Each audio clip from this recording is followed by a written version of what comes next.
আজকে আমার বৌমা বলেছে মোচা ফুলের তরকারি, তার জন্য নিয়ে নিয়েছি মোচা ফুল সিদ্ধ করে নিয়েছি, আলু দিয়ে আলু মোচা সিদ্ধ করে নিয়েছি, আর একটু আদা আর তেল দিয়ে দিয়েছি। তেলের মধ্যে দিয়েছি 5 ফোড়ন, একটি কাঁচা লঙ্কা, একটু হিং, দুটো জিরে দিয়ে দিয়েছি, আর দুটো তেজপাতা দেবো।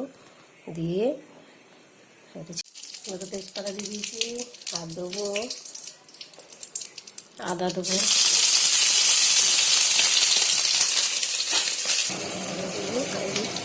টমেটো টমেটো আছে, বড় টমেটো দুটো পিস আছে। টমেটো দিয়ে দিচ্ছি, ভালো দেখতে নরম করে একটু নুন দিচ্ছি, নরম করে একটু নুন দিয়ে দিচ্ছি। সেটা তো হালকা নুন দিয়েছিলাম, নুন দিয়ে একটু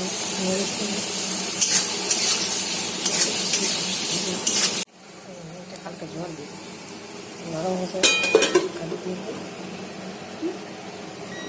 আর এই যে আমি ছেলে চপ করতে বলেছে, এখানে একটু রেখে দিলাম, বিকেলে একটু চপ করে দেবো। চপ খেতে খুব পছন্দ করে, চপ করে দেবো এটা। আর এটা মোচাটা তো আগে দেখাচ্ছি, আগে দেখাচ্ছি, তেলে দিয়েছি 5 ফোড়ন দিয়ে শুকনো লঙ্কা দিয়েছি, তেজপাতা দিয়ে দিয়েছি, একটু চিনি দিয়েছি, চিনি টমেটোগুলো দিয়ে দিয়েছি। টমেটোগুলো দিয়ে একটু নুন দিলাম, একটু হলুদ দিলাম, দিয়ে শুকনো করে নরম হয়ে যাবে 5 মিনিটের মতো। মশলা বাড়িতেই করি, ভালো করি না।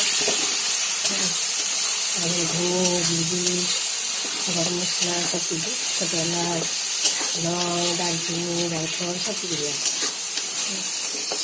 তেজপাতা, গোলমরিচ সব দিয়ে সব কিছু দিয়ে ধরে মশলা করেছিলাম। আর বড় দিকে একদিকে করে বাড়িতেই তৈরি করাটাই ঠিক। মশলাগুলো পিসে মিশে যায়, টমেটোগুলো টমেটোগুলো সব গলে গেছে, আর একটু হবে, আর একটু হবে মশলাগুলো চলে যায়।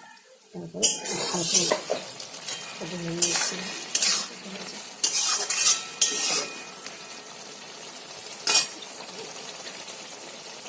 এটা দেবো 1 চামচ ছাতু দিতে, 1 চামচ ছাতু দিলে ভালো লাগে। ছাতুগুলো দেবো, এখানে কালার করে দেবো, কোনো অসুবিধা নেই। এখানে মাখো তরকারিটা হবে। একটু ছোটো এলাচ, একটু ঘি দিয়ে সেটা আগে দিয়ে তেলের সঙ্গে পরে দিলেই চলবে।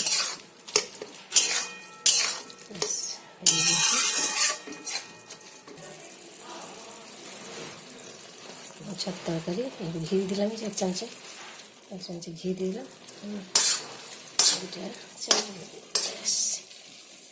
একটু ঘি দিয়ে আমি নেড়ে চেড়ে কমপ্লিট।